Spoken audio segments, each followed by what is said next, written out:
As we were trying to find a customer segment to target for Project 2, we realized we all would enjoy talking to preschool teachers. To approach a wide range of preschool teachers, each of us branched out to at least two teachers to ask their opinions on how toys impact their classroom environment.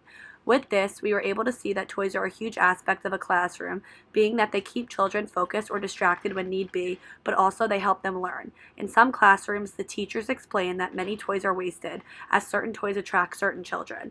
This is where we decided to come up with our toy service, Pre-K Toys. We listened to the preschool teachers' comments on what toys the children enjoyed playing with. We noticed that most of their responses had to do with the majority of boys and girls in the classroom. In more girl-dominant classrooms, they attracted to the princess toys, dress-up toys, and coloring books. In the boy-dominated classrooms, they played with cars, Legos, and sports toys. We took this advice and then took a trip to the dollar store.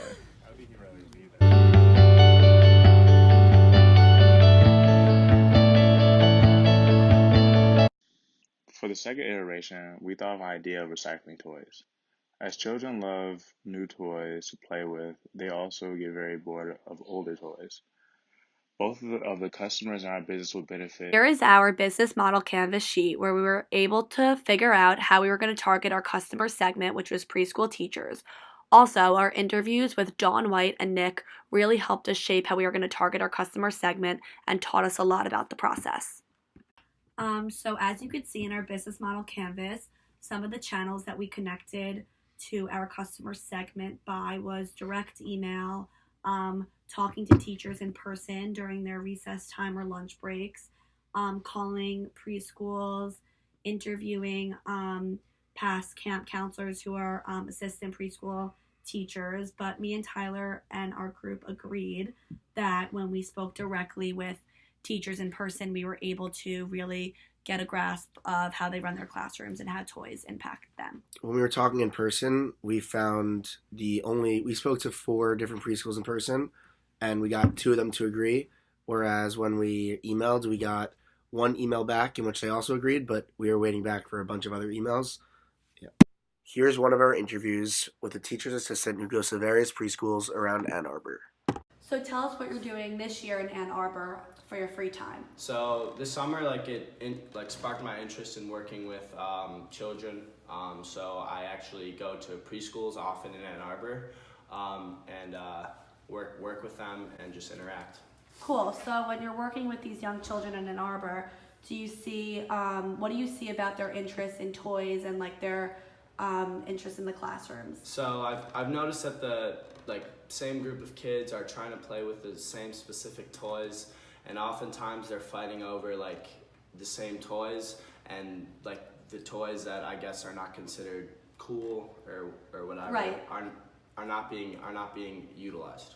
Right. So for our project, we have an idea to create a toy service that would go to preschools, bring them new toys depending on how many girls or boys are in a classroom, so it'd be girl or boy toys, and we also would be recycling them at the same time to bring new classroom toys. Do you think that this would help in your classroom? Yeah, I think that'd be a great idea. Definitely it would spark more interest. People would be using their own specific toys as well as collaborating with others. I think it will make the group setting much better. Thank you so much. No problem. Here's our interview with Stephanie, a preschool teacher for many years with a master's degree in education. Hi, Stephanie. Hi, how are you? Good, how are you? So tell us about your previous experience being a preschool teacher. I was not only a preschool teacher, but I also was a shadow for kids with special needs in preschool classrooms. So I saw a lot of sides to preschool. Cool. What types of kids did you work with? I worked with kids 2 through, I guess it would be 5 when I worked with preschool kids.